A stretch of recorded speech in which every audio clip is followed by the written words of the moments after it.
What is up? It is AFALOZ. Still sick, but it's the morning that I gotta get back to work. It's December. Um, this is great because we're about to finish the past, and we're gonna finally start reading the present after this. But this is Birth of Andakah, Parable 1, Task, Part 8. Let's just get to reading. She never really felt comfortable in it, and it consumed so much of her time, having to find lawbreakers and mitigating barrier conflicts. Oh my gosh. Executions, judge work, it was all too much for her. She felt it was a way for her father to slow her down, slow her progress, but she never minded it. She knew she had more time than him, that eventually she will outlearn him. Nevertheless, she did her job. She showed up to the office and judged and enacted 347,963 executions in an hour. She filed them away and had only one chase she had to do for the day before she felt comfortable leaving, a lawbreaker. Wuzin, where's this person? What section of the city? Seven asked Wuzin, her lead spotter. She has a team of specialists who monitor every surveil night in the city to find the culprit with the help of the city's system companions. Section 47, Lot 9, moving from boroughs 3 to 4. As we speak, you can, Wuzin responded. She attempted to give Seven some recommendations, but Seven had already phased out of the room. I'll never get used to that. What in the world? She finished. Seven arrived at S47L9B4, and she heard Wuzin in her ear. He's arriving. Apparently has man-made signets that new Cantonian skin tech. Please try not to destroy all of the tech this time. We could really use more skin to reverse engineer the nanites they use for it. Seven lowered her volume and said, I know, Wuzin. You think I tried to just murder them? They're dangerous. Their minds can't control these devices yet. These fools are so overzealous, and I'm not going to lose to some tweaker. The lawbreaker arrived in fashion. They had a signet activated on their legs and a signet on their right hand, as well as a makeshift mine helm. The man crashed into a building next to Seven. The layered architecture attempted to execute its function, albeit slow, but the sound of the gears turning was loud and abrasive. It moved the rubbled building, and the man jumped out and jumped over to Seven. Seven activated her suit, and it covered her. The cape tightened and mag-locked her shoulders. It wrapped the cape around her arms and legs, protecting her back with nanite ferments. Her shoulder bursted out giant plasma that curved around her and dug into the dirt. Her boots activated, and the heat trapped into the plasma structure in small holes allowed her to boost up into the sky to meet the lawbreaker. Her bow staff on one hand and a smaller one on another, she whacked him down to the ground and immediately threw her smaller staff as it leaked plasma out and took the shape of a hammer. It hit the ground with such force that a bigger cloud erupted from where the man landed. Seven rushed towards the ground, where she was met with a giant blast of force. She instinctively turned around, and her plasma barrier curved and routed the heat to her right hand, where she kept her bow staff and a giant plasma axe. More like a guillotine, erupted out and struck towards the dust location. Clank! A giant metallic hand met her plasma axe. It solidified her plasma, and sparks flew as their metals met. Blow after blow erupted at the tip of her axe. She gave way, and she was able to boost back a few feet before she rushed back. The man jumped up into the sky, and his feet blasted flames below. He fell towards Seven and activated his boots again and pointed his fist. Where it opened up, a giant fireball erupted, hurling towards Seven. She used her signet on her ring, and a giant crab shell came out of her ring. It blocked the fireball and absorbed it, turning its shell from blue to red. Steam drifted with the wind as the heat the shell absorbed turned to vapor. Seven stared at him and said, intent confirmed, sentencing death. Firmament Solstice's braggart. Her crab shield signet went back into her ring, and her bow staff began to hum. It made a noise of soft rain hitting wood. Her bow staff's front exploded, and the plasma axe became a giant metallic great axe. The blade resembled a cleaver and a guillotine combined. It seemed excessively too large for the young arbiter, but she swung it with such effortless swings that the lawbreaker didn't see her swing it 9 times. He was already dead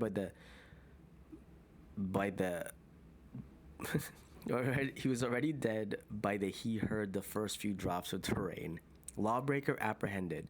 Wuzin, send a cleanup crew here. I'm going to head home. Send a pearl if I miss anything. I probably won't be back until the end of the month, by the way. Some family matters I have to clear up. Seven bubbled to Wuzin. She heard Wu say something, but it was too late. The bubble couldn't reach, and she didn't want to be bothered to go back. She thought that if it was important enough, Wuzin will send a pearl. She phased into her new lab. The nanites were hard at work. They had created a small portion of her lab, intricate cages and holding locations for the various animals and species that Seven was experimenting on. The sizes varied in range, but the issue was always their combination. She hadn't realized that mixing certain strands led to odd developmental adaptations. One of the hybrids that the nanites were able to cage and create the new biome for was a ferret and squirrel hybrid. It allowed for the animal to be meatier but also have a pronounced amount of fur. She believed they would be great for the poorer sections of the new megalopolis they wanted to make. Seven knew that in order for her family's idea to work, for everyone to have everything and anything they could want, they would first need to feel the pain of lack. With the amount of people alive and the reliance on atoms and the manufacturing process, there was enough to develop the city as well as keep the same standards of living without either taking over Cantor and its resources or lowering the standard of living. Both were terrible options from the eyes of Seven, but she was not the supreme invoker. She was just one of their swords. The ferret whirl or hybrid was one of the first success stories. Most of her animal hybrids have died to produce animals that were far too feral and dangerous. They lacked merit to move into production. Seven stared at the fat, fluffy ferret whirl and took it out of its cage. She let it run around, and it was significantly faster than either a ferret or a squirrel. She thought about adding a slow strain to it, but she didn't want to mess with the formula. Her body was tired from dealing with her mother and phasing to so many locations. She detached her right arm. Zerg, can you please charge these somewhere? Prioritize charging ports and expedite 2x with 7% margin of error. Zerg chimed as it hadn't created its voice box or any of its additional configurations. It had two priority tasks before Seven returned: the cages and a frequency bath. A special bath that Seven designed to help her repair her fractured and dislocated aspects from the phasing. Zur started the bath, the nanites elevated Seven and removed her clothes by deteriorating them. It then covered her body in a yellow-orange see-through fluid that came out of the nanites.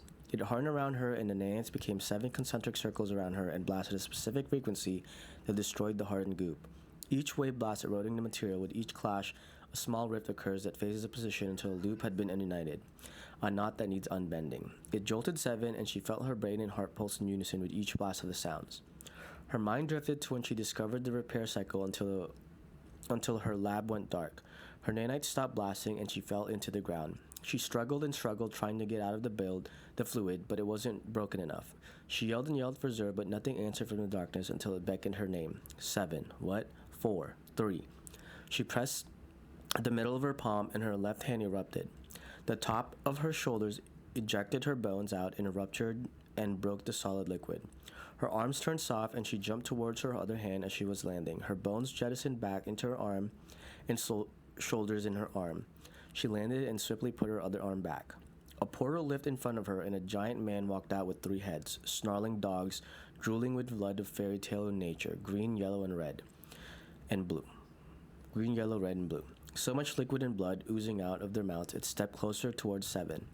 Seven lurched back and activated her crab signet and threw the large shield into the 3-headed dog.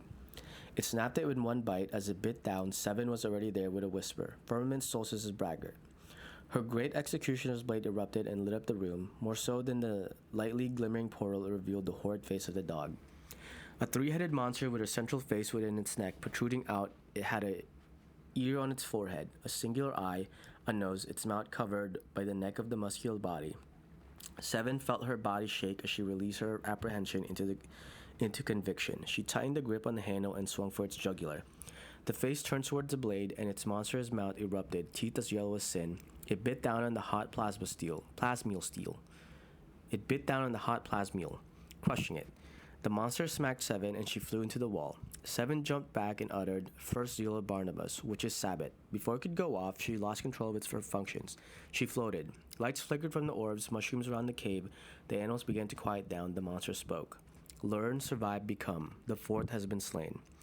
The truth lies before the present is given. The past survives, so the future is given. The one above truth and objectivity looks beyond the truth the mirror gives.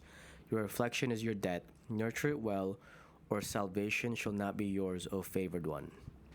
The dog man disappeared. His head's began biting the shoulders and then the arms until the final head ate itself from within its brain or core, and a singular calcified white rock came out. It fell to the ground and bounced, but it never touched the ground again. Once it bound, it remained stationary. It floated as if it wanted Seven to look into it, to study it, to learn it. Seven panted. Her heart palpitated, but her systems began to take over and slow it down. Her bones felt tight, her skin felt like it was on fire, ears ringing and her chest burning more than her body. The place where the dog man hit her chest, it felt like a mark, like it burned through her skin and grafted her bones. She looked around to double check. It was still dark, but she could see the faint lights of the machines firing up, the little glow of the nanites slowly coming alive. Zer, Zer, Seven whispered. The darkness still overtook the cave, yet the faint glow remained on the rock. The door-shaped glow it once had slowed, eroded until it finally disappeared, and the power and the nanites came back on. They continued their work as if nothing happened. They recorded nothing of the interaction. Seven rushed to her makeshift console and looked through the surveillance. She had been in her repair field the entire time. Nothing had moved, nor did she. The cage she crashed into was no longer broken, nor the wall. Yet she knew it all to be true as the white rock still floated in front of her. Zer, examine the anomaly, she said. Scanning, scanned, assessing, complete. Unknown, petrified organic material. It holds DNA akin to our hybrids, but more stable. 97% stability comparative to a 33% stability. Structural integrity, 97% repair function, aggressive. This rock is an organic compound of unknown origins. Carbon and nuclear testing shows it could be around 14 trillion years old. Error. What the fuck? Run it again. Trillion is ridiculous. This has to be an error. Wait, what the F similar to our hybrid? Which one? 97%? She scanned and scanned, but the same message overall error came and came. She looked at her computer and said, prioritize face protection, entrench us in the mountain, and change this area from my cleanser to a research area and transfer the animals. Make sure we can test and house them here. We need to get into this rock. The nanites began to whirl and whiz around, millions of nanites forming itself into tiny grains of rice that Seven can see. They deployed smaller nanites out of the grains of rice. They rearranged atoms and strands to build materials. It allows for a quantum level of rearranging and quantum atom transfers to all of the structures to be developed from air molecules. It swaps each molecule. It has to find the correct one it needs that isn't attached to a structure. It's a slow process for the nanites, but it allows Seven to build on demand. She hasn't shared most of her tech with anyone, even her father's research and company. She always kept her most egregious and morally bankrupt ideas to herself within her purview. She watched the nanites build and build, her eyes slowly closed until she drifted to sleep. Seven passed out. She awoke to a stranger. A woman was staring at her, her eyes a light lilac. Hello, Shadow. Greet your light properly. She sang as she caressed Seven's face. Oh my god, finally, dude. Alright, so that is the end of the pass. I'll probably do like another video where I kind of just recap the past, and then we'll start reading the present, right? We'll get to the present. But there's definitely a ton of errors. There's a lot of inconsistencies that I have to fix. I don't want to I'm not even speaking on run-on sentences or grammar mistakes or the prose or the way that they communicate, their tones, their dialect. I don't want to get into that granular level yet. I don't think I'm ready for that. But I'm taking in the story again. We're gonna read the present and the future and the quantum. Take in that story. I'm gonna post the second parable on Christmas Day, and post the third parable on 420, and then after that, that's when we'll do our first edit. The first edit is really just going to consist of fixing some of the narrative mistakes, making sure that it's all somewhat consistent, and then adding descriptors of trying to get a nice flow in the show and tell. But then beyond that, what I plan to do is once I have at least 10 parables under my belt, I think that's when I'll be more able to go back and fix the way that they talk, put their voice, their innate voice in there, how they are as characters. But I'm excited. I'm excited that we finally finished reading the past. It's the first time I finish rereading the past, and now we can get to Zarash's journey. So I hope you guys are excited to start Zarash's journey, and then from there we'll get to Pew and the other guy. I don't know if I like say the other guy's name yet anytime soon, but very excited. So tune in. Oh wait, this thing's been my it's broken, but it's okay. Because you can still hear me, so it doesn't really matter that much.